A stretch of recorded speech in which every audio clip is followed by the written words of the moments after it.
سر میری معلومات کی حد تک تو اہل تشیع سے ان کی جتنی اٹھنا بیٹھنا رہا ہے شاید اہل سنت کے ساتھ بھی اتنا نہ رہا ہو. صحیح. وہ یہ جو مجھے ان کا موقف پتا ہے، جو مطلب ہے جو میں نے ان سے سنا ہے، پلس ان کی ویڈیو بھی اویلیبل ہے امامت کے اوپر لیکچرز میں، ان کا موقف یہ تھا، وہ کہتے تھے کہ یہ جو عقیدہ ہے نا امامت منصوص من اللہ، جی یہ اہل تشیع کا ایک ایسا عقیدہ ہے کہ اس پر ان کے پاس نص اس طرح سے نہیں ہے کہ کوئی ایک تو قرآن مجید فرقان حمید کی کوئی واضح آیت ایسی نہیں ہے ان کے پاس جیسے نبوت اور رسالت پر ہیں. اور انجینئر محمد علی مرزا جلمی صاحب سے آج بھی بلکہ گفتگو ہو رہی تھی، وہ بھی یہ کہہ رہے تھے کہ یار میرا تو یہ موقف ہے کہ اس میں نا اس قسم کی کوئی آیت اہل تشیع ہمارے بھائیوں کے پاس نہیں ہے کہ جو اس طرح ہونی چاہیے کہ جیسے نبوت اور رسالت کے بارے میں بالکل کلیئر ہے. بلکہ اس کی مثال انجینئر صاحب تو ایک اور بھی دیتے ہیں، وہ کہتے ہیں کہ اگر ایک جاہل مطلق شخص بھی اگر قرآن مجید فرقان حمید کو کھول لینا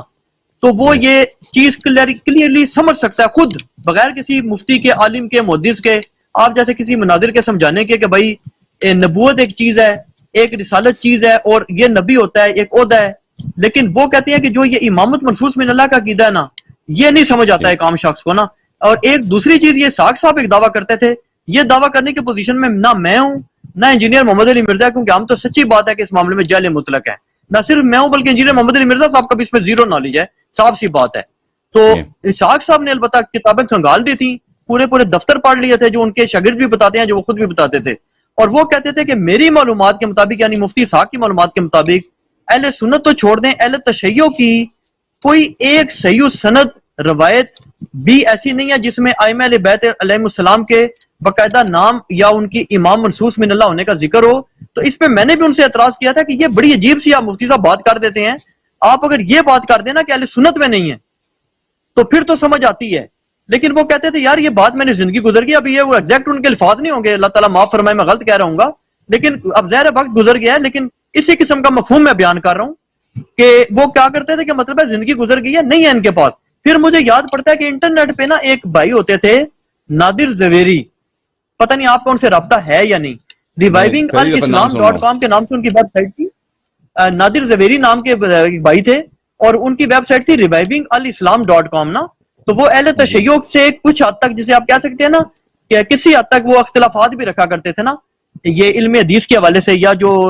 عوام الناس میں یا میرے جیسے عام جہل شخص کے جو نظریات ہیں ان سے اختلاف بھی رکھتے تھے. تو ان کی ویب سائٹ تھی جس پہ وہ علم حدیث رجال وغیرہ نا اہل تشیع کی کافی بحث کرتے تھے، کیونکہ ہم نے تو یہ زیادہ اہل حدیثوں کو کرتے دیکھا ہے، تو وہ کرتے تھے. تو ان سے جب میں نے یہ بات پوچھی تھی نا تو انہوں نے ایک روایت پیش کی تھی. اب وہ روایت اس وقت مجھے یاد نہیں سچی بات، جس میں 12 ائمہ کرام علیہ السلام کے نام موجود تھے. تو جب میں نے مفتی صاحب رحمۃ اللہ علیہ کی زندگی میں یہ بات ان سے کی کہ مفتی صاحب انہوں نے یہ روایت پیش کیا، تو وہ بڑے حیران ہوئے. انہوں نے کہا میری تو زندگی گزر گئی، شیعہ مجتہدین کے ساتھ، شیعہ مناظرین کے ساتھ گفتگو کرتے ہوئے آج تک کوئی روایت نہیں کر سکا، یہ کہاں سے روایت آ گئی. اور پھر مجھے یاد آتا ہے کہ شاید میں نے، اب یہ میں تھوڑا سا بول رہا ہوں، شاید میں نے مہدی زبیر علی زئی صاحب کو بھی یہ روایت پیش کی تھی، تو انہوں نے شاید کوئی اس قسم کی بات کی تھی کہ اس کے اندر بھی سکم موجود ہیں. علم حدیث اہل تشیع کے مطابق بھی یہ روایت صحیح ثابت نہیں ہوتی.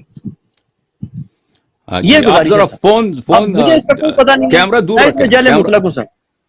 کیمرہ ذرا دور رکھیں، ہاں یہ بہتر نظر آتا ہے اس طرح. بہت مہربانی آپ. بہرحال میری اس میں جہل مطلق مجھے کوئی پتہ نہیں ہے سر کہ آپ کیا روایات ہیں یا نہیں ہے، لیکن یہ ان کا دعویٰ تھا اسحاق صاحب کا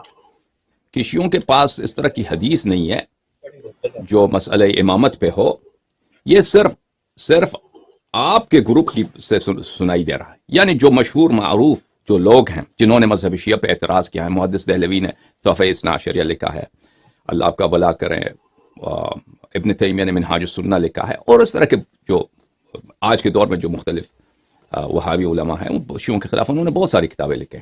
اچھا، ان میں وہ ادعا نہیں کرتے کیونکہ ان کو پتہ ہے کہ شیعوں کے پاس احادیث بہت زیادہ ہیں، اور نہ ہمیں یہ کبھی چیلنج ملا یعنی واقعا کہ آپ تم اپنی کتاب سے 12 اماموں، کیونکہ یہ بہت آسان ہے ہمارے لیے اپنی کتابوں سے صحیح احادیث کے ساتھ، بلکہ متواتر احادیث کے ساتھ 12 اماموں کے امامات اور ان کی عصمت اور ان کا علم،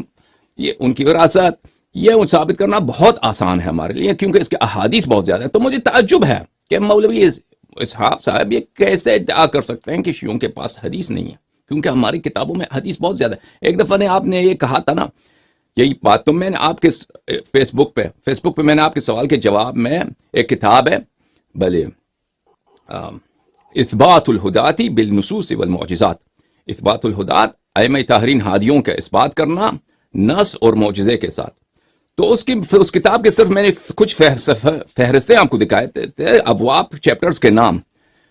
کہ ہمارے پاس کتنے حدیث ہیں کہ ہر چیپٹر میں کئی ایک احادیث موجود ہیں. تو اگر آپ کتاب کافی میں یہ بھی کہ صحیح حدیث کیا ہوتی ہے اور صحیح حدیث کیا نہیں ہوتا،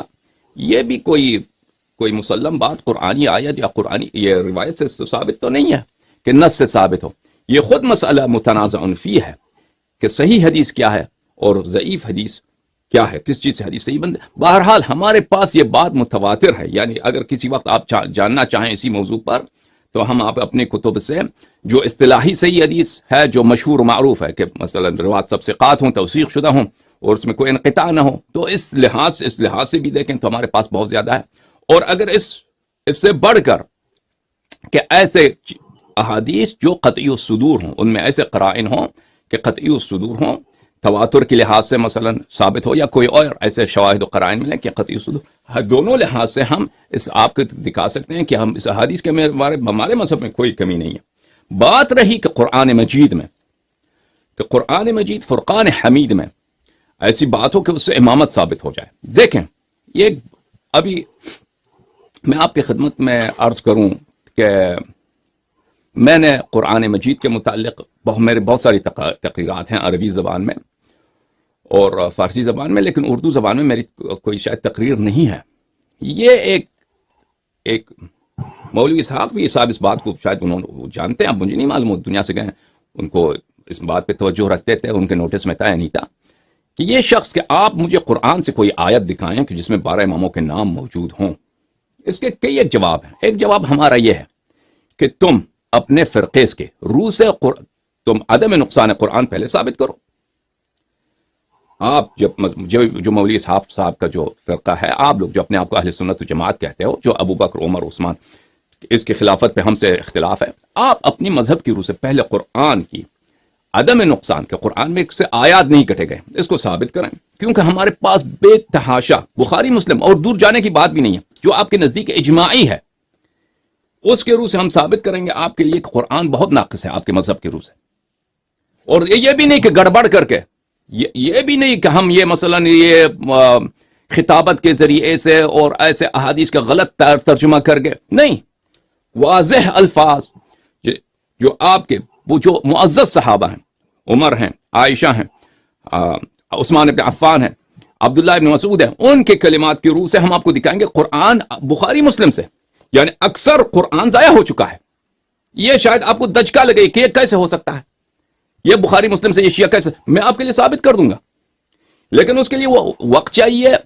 تقریر لمبی ہوگی، 1 گھنٹہ 2 گھنٹے کے آپ کو میں مختلف احادیث دوں گا، وجہ استدلال دکھاؤں گا اور وہ کوئی رد نہیں کر سکے گا.